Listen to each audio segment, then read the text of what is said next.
Alright, no dream tonight, but I'll tell you this. One time I dreamed me and my friends were in a car wreck 2 months before it happened. It wasn't a big one. I just remember one of my friends was laughing and crying at the same time, and that for some reason I was in the back of a car and this hot redhead who looked just like a blonde that I knew from the cheerleading team was sitting on my lap. I was like, what is going on here? And it turned out the dream was anticipatory of a future event by about a month or two.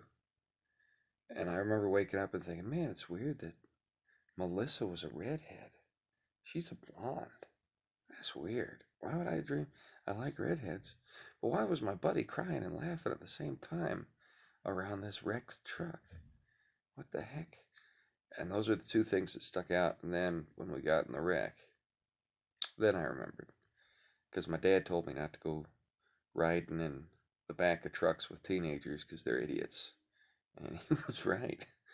Of course, I disobeyed, and I was in the back of a truck when we totaled it. But it wasn't a huge wreck. It was a stupid wreck. Anyway, lightning in a bottle. I want to try and do that again. I want to try and catch a dream I have that's anticipatory and have it on an internet platform where I can look back and say, look, there it is. I did dream, I'm not whistling Dixie. And I do stand up, and now stand up's dead. Who knows if it'll come back? I may have to end up taking a job at the mines again or something. Or I might have to take over the family business.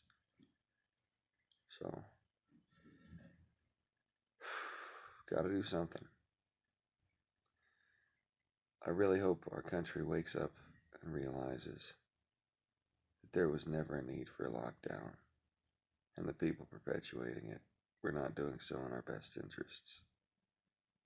And I hope they break up the corporations that undermine us and distribute their assets to those corporations stole from. Time is money. Facebook's a billionaire corporation that operates on a double standard to advance political means and collects information on you so that they can sell it to advertisers. And maybe they get some metered form of consent, but they're a 3.5 billion person platform and there's no competition. YouTube, Facebook, Google, Twitter, they're all monopolistic, technocratic platforms. And they're the only game in town. I mean, there's other games, but nobody's on them. They're not reaching anybody. So you're just wasting your time there. And these guys get your time. And what they do is they ignore you until you start doing well. And then they evaluate to see if you're on the same plane as they are morally. And if you're not, they shadow ban you. AT&T and Verizon and T-Mobile and Sprint don't do that. They have about the same reach. So these monopolies act like monopolies. They're actually oligarchical. They're a group of monopolies confederated together, and they've got international contracts because there aren't 3.5 billion people in America, I can tell you that right now. And all you want to do is just be you. But you're not allowed to be you unless you are in lockstep with their political agenda. That's wrong, and that wasn't what these platforms were about when they started. They've become that.